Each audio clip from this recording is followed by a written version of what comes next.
93.5 red FM पे एक कहानी ऐसी थी। दोस्तों, आज की हॉरर स्टोरी सुनाने से पहले मैं आपको एक इंटरेस्टिंग सा स्टैट बताना चाहता हूँ। हमारी कहानियाँ देखने वाले 80% लोग ऐसे हैं जो हमारी वीडियोस एंजॉय तो करते हैं, लेकिन उन्होंने हमारा चैनल अभी तक सब्सक्राइब नहीं किया है। अगर आप उन 80% लोगों में से हैं, तो बस आपको एक छोटा सा काम करना है। इस वीडियो के नीचे आपको एक सब्सक्राइब बटन दिख रहा होगा, बस उस सब्सक्राइब बटन को दबाना है। बस इतना सा काम करना है आपको, और लगे हाथों बेल आइकन भी प्रेस कर देना, ताकि हमारी लेटेस्ट वीडियो आते ही आपको सबसे पहले पता चले।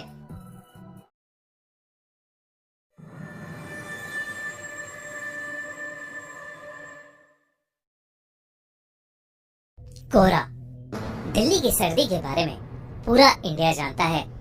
कड़कती ठंड में दिल्ली बहुत ही खूबसूरत लगती है, पर इसी ठंड में हमें देखने को मिलता है खूब सारा कोहरा, घना कोहरा जो एक चादर की तरह पूरी दिल्ली को ढक देता है।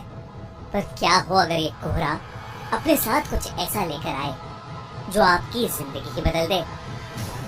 आज की कहानी है याविन और उसके दोस्तों की। याविन और उसके दोस्त दिल्ली के बढ़ते पोल्यूशन से परेशान हो गए थे और कुछ समय के लिए दिल्ली से बाहर जाना चाहते थे। उन सभी ने मिलकर हिमाचल जाने का प्लान बनाया। 3 दिन बाद ही उन्होंने कैब हायर की और सुबह 4 बजे अपनी ट्रिप के लिए निकल गए। याविन और उसके दोस्तों को लेने आया ड्राइवर बहुत ही हंसमुख और खुश मिजाज था। कुछ ही समय में उस ड्राइवर की दोस्ती सभी से हो गई थी। उन लोगों को घर से निकले हुए करीब 4 घंटे हो चुके थे। सुबह के 8 बज रहे थे। आसमान में अब भी अंधेरा छाया हुआ था। तभी गाड़ी में बैठे सभी लोगों को सामने रोड पर एक घने कोहरे की चादर दिखी। वो कोहरा इतना गहरा था कि उसके आगे रोड दिखाई ही नहीं दे रही थी। याविन ने नोटिस किया कि उनका ड्राइवर जो पहले बहुत मुस्कुरा रहा था, अब अचानक से बहुत सीरियस हो गया है। उसके चेहरे का मानो रंग ही उड़ गया है। याविन को लगा कि शायद ड्राइवर कोहरे में गाड़ी चलाने से घबरा रहा था। याविन ने ड्राइवर के कंधे पर हाथ रखा और उससे कहा, भैया टेंशन मत लो, धीमी स्पीड पर गाड़ी कोहरे से निकाल लेना। तभी उस ड्राइवर ने याविन को देखा और सहमी हुई आवाज में कहा, मेरी आपसे विनती है, कोहरे से निकलते वक्त प्लीज गाड़ी की खिड़की बंद ही रखना, भूल कर भी मत खोलना। ड्राइवर इतना डरा हुआ था कि याविन और उसके दोस्तों की हंसी छूट गई। इस पर उस ड्राइवर ने बताया कि वो जिस इलाके में है वहां कभी कोहरा नहीं आता, और जब कभी ऐसा कोहरा आता है तो वो अपने साथ एक छलावा, एक झूठ, एक माया लेकर आता है। याविन और उसके दोस्तों को ड्राइवर की बात पर विश्वास नहीं हुआ। उन्होंने उसकी बात को अंधविश्वास बोलकर नकार दिया और देखते ही देखते उनकी गाड़ी कोहरे के अंदर चली गई। कोहरे की चादर उनकी उम्मीद से काफी बड़ी थी। ड्राइवर धीरे धीरे गाड़ी आगे चला तो रहा था, पर किसी को आगे का कुछ भी नहीं दिख रहा था। अचानक ही गाड़ी में बैठी रिया को अजीब सी बेचैनी होने लगी। उसे बिल्कुल सांस नहीं आ रही थी। वो ड्राइवर की बात को भूल गई और उसने गाड़ी का शीशा खोल दिया और अपनी गर्दन गाड़ी के शीशे से थोड़ी बाहर निकाल ली। खिड़की खोलते ही रिया को वापस सांस आई, लेकिन वो कोहरा अब गाड़ी के अंदर आ चुका था। कुछ ही सेकंड्स बाद जैसे ही रिया ने गाड़ी के अंदर देखा तो उसके होश ही उड़ गए। गाड़ी रोड पर चल रही थी, पर उस गाड़ी के अंदर रिया के अलावा और कोई नहीं था। रिया की सांस वहीं अटक गई। याविन, रवि और ड्राइवर तीनों ही गाड़ी से गायब थे। गाड़ी अपने आप आगे चल रही थी। रिया ने गाड़ी से कूदने के लिए गाड़ी का दरवाजा खोलने की कोशिश की, पर गाड़ी लॉक थी और जोर लगाने पर भी उसका लॉक नहीं खुल रहा था। वो जोर जोर से गाड़ी के अंदर चिल्लाने लगी। तभी कुछ ही देर में धीरे धीरे वो गाड़ी खुद ही रुक गई और दरवाजे का लॉक अपने आप खुल गया। रिया ने बिना कुछ सोचे समझे गाड़ी का लॉक खोला और गाड़ी से बाहर भागने लगी, पर उसे अपने आसपास घने कोहरे के अलावा और कुछ भी नहीं दिख रहा था। रिया चिल्ला चिल्ला कर मदद मांगने लगी। उसका दिल अब उसके शरीर से बाहर आ रहा था। तभी उस कोहरे में कुछ दूर पर उसे एक काली परछाई दिखी जो एक बहुत ही बड़े आदमी जैसी लग रही थी।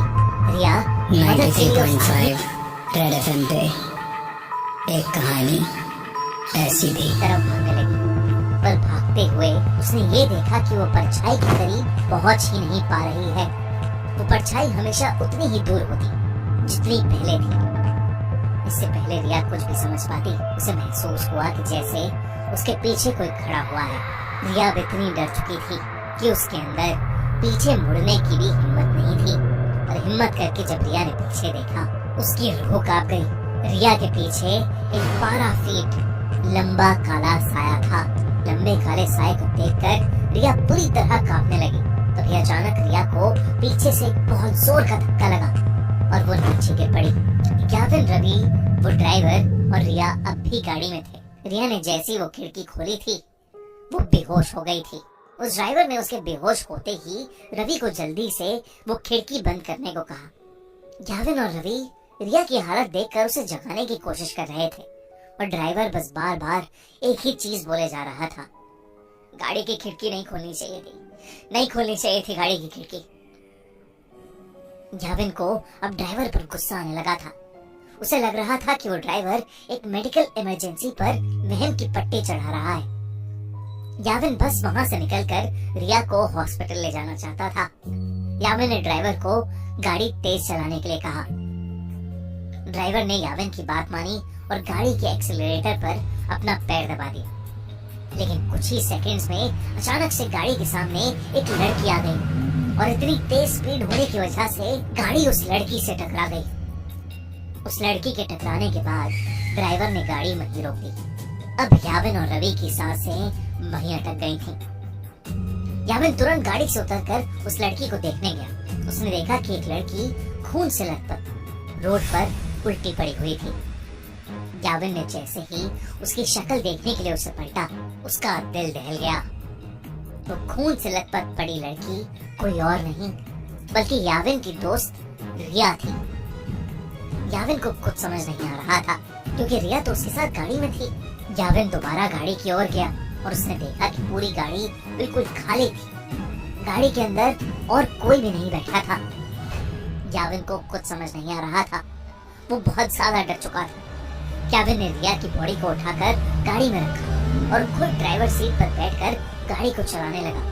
याविन उस घने कोहरे में बस तेजी से गाड़ी चला रहा था। तभी उस चलती हुई गाड़ी के सामने वही 12 फुट लंबा काला साया आ गया और याविन का गाड़ी की स्टीयरिंग पर से कंट्रोल बिगड़ गया और वो गाड़ी रोड की एक साइड के एक पेड़ से जाकर टकरा गई। अगली सुबह उनकी गाड़ी एक पेड़ से टकराई हुई मिली जिसमें ड्राइवर, याविन, रवि और रिया थे। वो चारों उस कोहरे की रात जिंदा तो बच गए, लेकिन यावी के सर पर चोट आने की वजह से उसका मानसिक संतुलन बिगड़ गया और रिया को इतना गहरा सदमा लगा कि अब उसे हर जगह सिर्फ वही काला साया दिखता है। अगली बार कोहरे में जाओ तो अपनी गाड़ी की खिड़की कभी मत खोलना।